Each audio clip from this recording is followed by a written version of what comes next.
So in any case, it is my pleasure tonight to introduce our speaker, Michael Wehner, who will be talking about San Francisco municipal bonds. So tonight I'm going to talk about a strange part of my collection, which are San Francisco municipal bonds. As you know, I collect tokens and medals from San Francisco, and I have lots of them. And as I was preparing this talk, I realized I have lots of this kind of material too. And so I'm only going to show a fraction of what I have. But let's talk about collecting these things first. And the collection and the study and collection of stocks and bonds, according to Wikipedia, is called scripophilia. And it describes, Wikipedia goes on to describe it as a specialized field of numismatics. And like exonumia or paranumismatics, which is what the British call collecting tokens and medals, scripophilia is a coined word or a made-up word. And the word scrip is a term for the certificate itself, and the word philos means to love. And so scripophilists love their bonds. So how do people collect stocks and bonds? Well, of course, it's any way you like. I think there's a bunch of different ways that are common. One is, what I'm interested in is historical interest. And part of that is actually the signatures of the people that may have signed them. A lot of people are also attracted to the engraving because sometimes the engraving can be very nicely done. They were engraved so that, they would, well, one, be appealing to look at, but also mainly for protection against counterfeiting, etc. An awful lot of people collect stocks and bonds as a topical collection.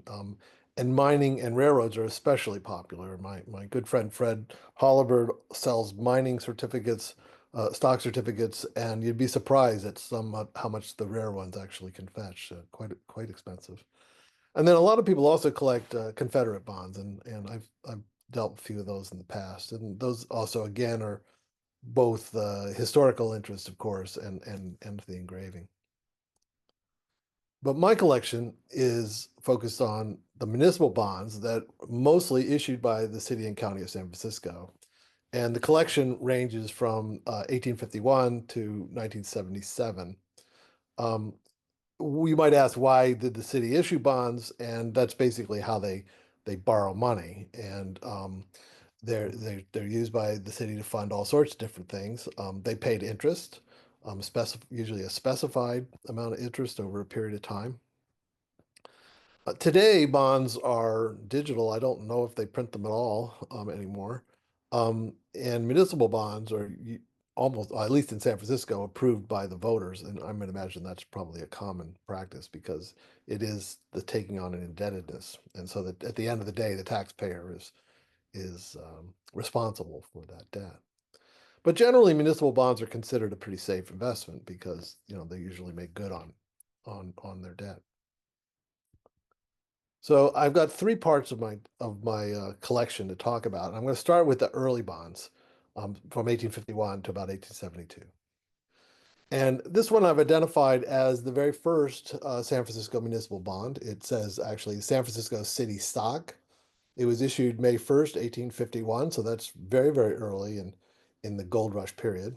This particular bond the specimen was $1,000, which was an awful lot of money even in 1851, even in San Francisco. And it was a 20-year bond paying a very high interest rate of 10% per year in 40 semi-annual payments of $50. And so you would have received over the 20 years $2,000 in dividends. And then at the end of the period, they surrendered the principal of $1,000. This particular one was purchased by Mr. C.H. West, who was listed in the 1852 city directory as a stock and money broker. So, he would have been, it seems appropriate that a guy like that would be willing to buy this, but I should imagine that all sorts of citizens would have seen this as a reasonable investment. Here's some of the vignettes. It's actually a fairly crudely printed document. Of course, it is 170 some years old.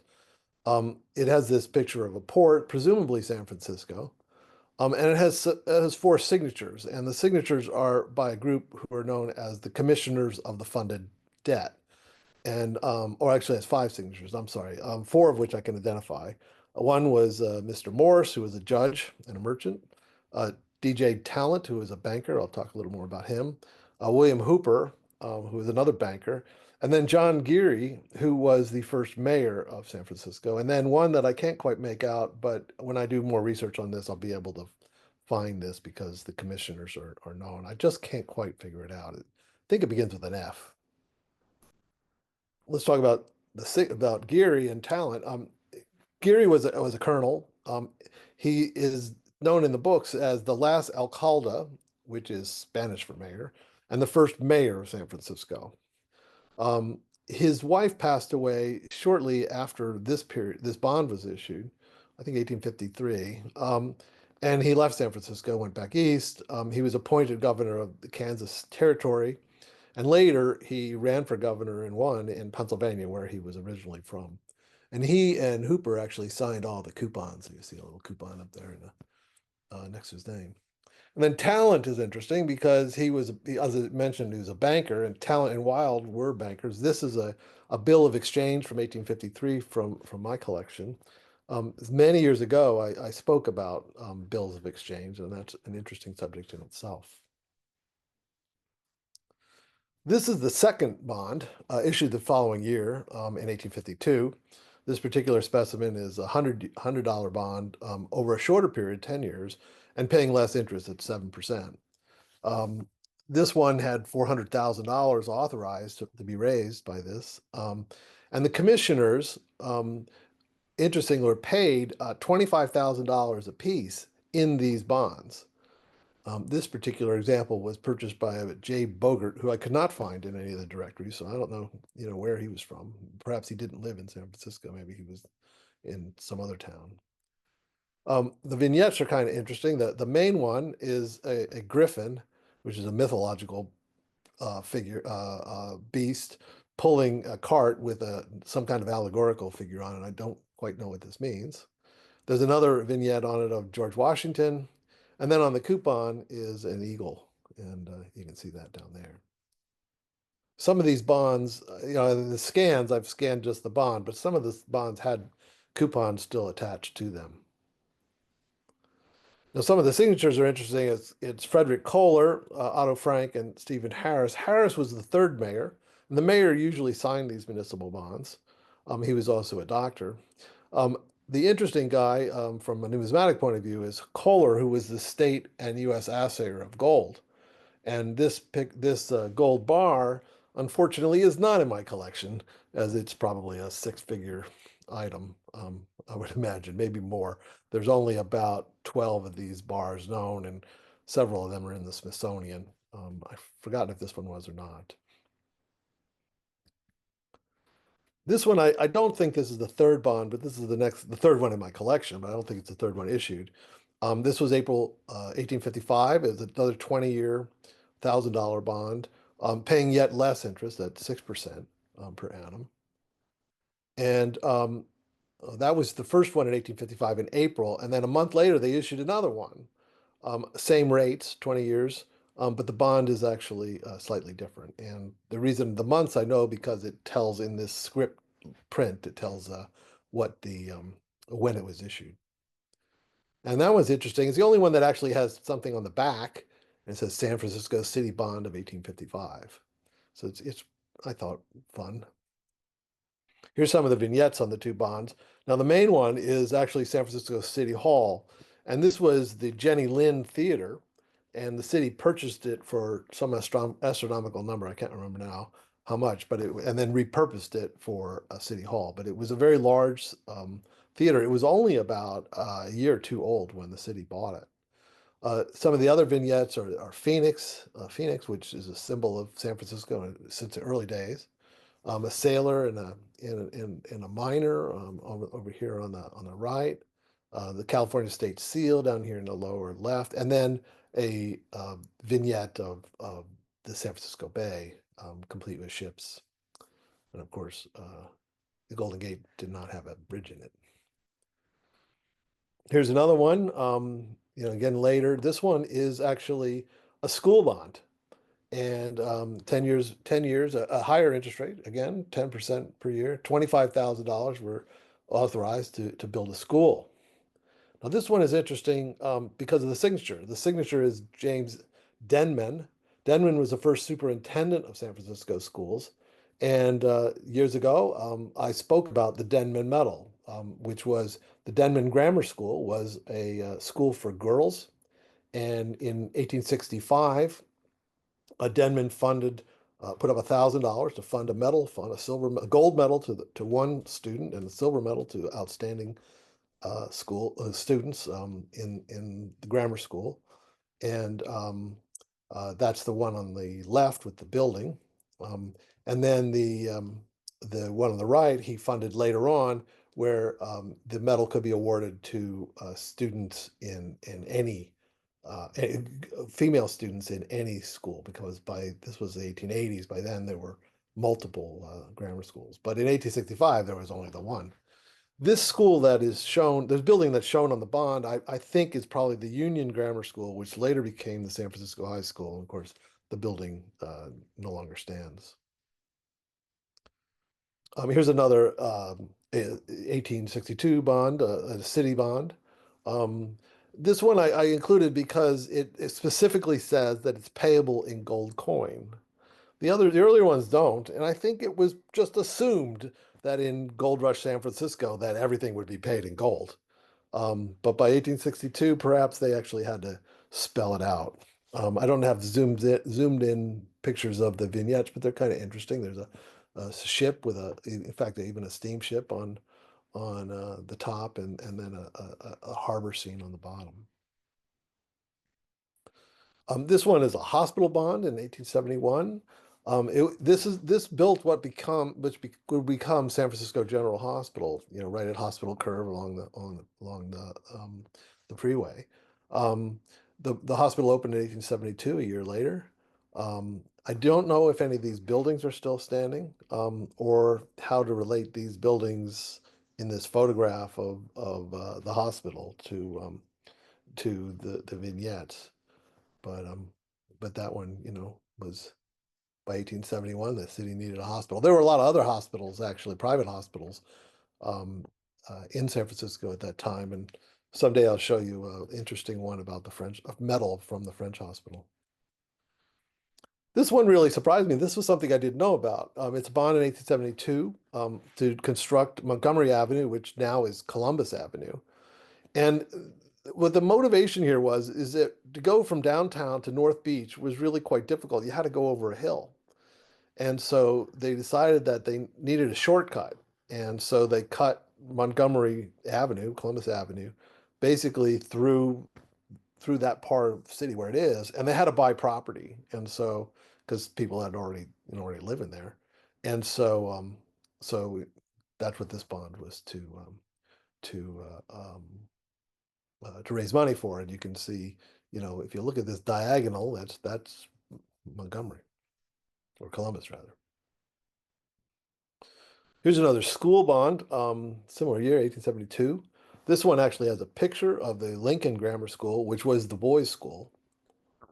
And that one I like to include because there are medals from the Lincoln School as well. I have not written about these and I've not talked about these, and so I have much to learn about it. There actually are two varieties. The one with the building is much scarcer. You can see that the building on the medal is similar to the vignette on the bond. And then the upper one has this kind of Greek warrior kind of guy on it. That one actually is rare in silver, as this medal is. It is not that rare. Well, they're all rare, but it's not that rare in bronze. So I'm going to shift gears and get out of the early part and into one of the topical sort of subcategories of my collection, and that's public transportation. And I'm going to divide that up into two parts: the ancestors of Muni, and then the cable cars, because I thought it was a natural way to do this. So here's some bonds that became part of what is now San Francisco Municipal Railway. These were actually not municipal bonds. These are corporate stocks. The Geary Street Park and Ocean Railroad Company went all the way from downtown out to the ocean. You'd actually change trains. In downtown, it was a cable car. and then eventually became a steam railroad and probably electric at the end of his lifetime. And then the Market Street Railway is shown on the 1894 on the right here. And that one's got kind of some cool vignettes in it as well. But that is not the Market Street Railway that, you know, would be later become part of the city. This was a private company. These actually are municipal bonds, and this is why it gets kind of confusing. These were issued in 1910. The Geary Street Railway was actually a long extension of a electric rail car. Um, and because it was pretty long, this is actually a more common bond because they had to raise more money. The Market Street Railway was actually a relatively short rail extension, and so that bond is they look exactly the same. The vignette's exactly the same, but that one's a little bit, well, it's considerably scarcer because less money was raised. Well, I went to, I'll get to that in a minute. Here's some more municipal bonds, some later ones. A municipal street railway. Again, these are then city and county ones. And then the very late one, which is the 1947 bond. Here's some of the other bonds that are from private companies. And like I said, it gets really quite complicated to trace the history of public transportation in San Francisco. I'm not going to get into that. But this one here from the 1920s is the Market Street Railway Company. That's a private company, not the city. And United Railways actually was a larger firm that bought up a whole bunch of different lines, and that's why it's the United ones. Eventually, this all get folded in to Muni. So here's a bit of the timeline of these particular bonds. The private companies were the Geary Street Park and Ocean Railway Company, the first Market Street Railway Company, United Railways of Railroads of San Francisco, and then the second Market Street Railway Company, which was a different company completely. And then the public bonds are the Geary Street Railway and Market Street Railway in 1910. Then in 1913, more money they combined them to the Municipal Street Railway. And then in 1947, they issued bonds for the rehab to make it, better. Um, undoubtedly there are other bonds. I just haven't seen them or been able to buy them. Um, Switching to the cable cars, this one is actually one of the highlights of my collection. I just got this from Lloyd Wagner in September at the Token Show, and it's from the Clay Street Hill Railroad Company. And those of you who know about the cable history of the cable cars, this is the very first cable car line. It was started in 1873 by Andrew Halliday. The story of its origins is quite interesting. He was given a certain day to have it done. They kind of looked at him like he was nuts when he said he was going to do this. When they had all the dignitaries there at the top of the hill, top of Clay Street, and they were going to ride down, and the guy he hired to drive it said, "There's no way I'm driving this thing down that hill," and he just laughed. And so Halliday himself got in, and he manned the grip and took the dignitary safely down the hill, and the rest is history. This is the only one I've ever seen. It's got this great vignette of the Clay Street Hill cable car. It's unissued, which is unfortunate, but find me another one. The metal pictured here actually is indeed unique. I wrote and spoke about the medals of the California State Fair a few years ago. This particular medal is actually awarded to Andrew Halliday himself in 1871 for endless wire rope. And so this is when he was still he was in that business of making wire rope and lifts and things for mining. But this is when he started adapting it for cable cars. Then finally, for transportation is the California Street Cable Railroad Company. This company is the California Street Line, of course, that it became. The checks from this company are not rare at all. They go for around $10 a piece or so. There are a variety of different ones, but the bond is actually pretty scarce and shows here a cable car with both the car with the grip and then the dummy car, which is the one with the enclosed one. And here's just a collection of some of the vignettes. I thought it was kind of interesting to do this. We got the Clay Street Hill cable car in the middle. Um, some of this is the Geary and Market Street Railway bond, that the same. This is Lotta's Fountain right here in the middle. It's got electric cars right here on the right, and some other cars on Market Street. Some automobiles, a lot of pedestrians. Up in the upper left is the I think Market Street Railway. It's an electric car with the driver out in the front. And then this other one, I've forgotten which one this was on the upper right, but it's got this great touring automobile next to oh, that's the Municipal Railway. That's the 1894 Municipal Railway one. And you've also got a horse and buggies on it. So, you've got all three common modes of transportation in those days.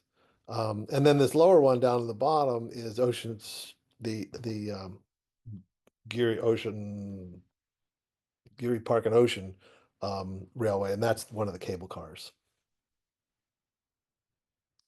And finally, I'm going to talk about water, and this is kind of interesting because it was always an issue in San Francisco. It's always an issue in California. After the earthquake, it became a real serious issue for San Francisco. And most of these bonds are about Hetch Hetchy. And I'm going to talk a little bit about that since I guess I'm talking pretty fast because I'm farther along than I thought I'd be. Um, like I said, after the earthquake, they realized they really needed to do something about water in San Francisco. The water quality wasn't very good. It was mostly privately owned and so expensive. And so in 1913, Congress passed the Raker Act, which permitted the flooding of the Hetch Hetchy Valley. Now, the Hetch Hetchy is in Yosemite National Park. This was the first and only time that such a project was permitted to proceed. It was controversial at the day. John Muir felt that Hetch Hetchy was actually more beautiful than Yosemite itself, the Yosemite Valley. Um, and there was a lot of opposition. And so a year or two later, Congress passed another act saying this, you just can't do this in national parks anymore. And there are groups today that would like to drain the Hetch Hetchy and try to restore the valley to what it once was.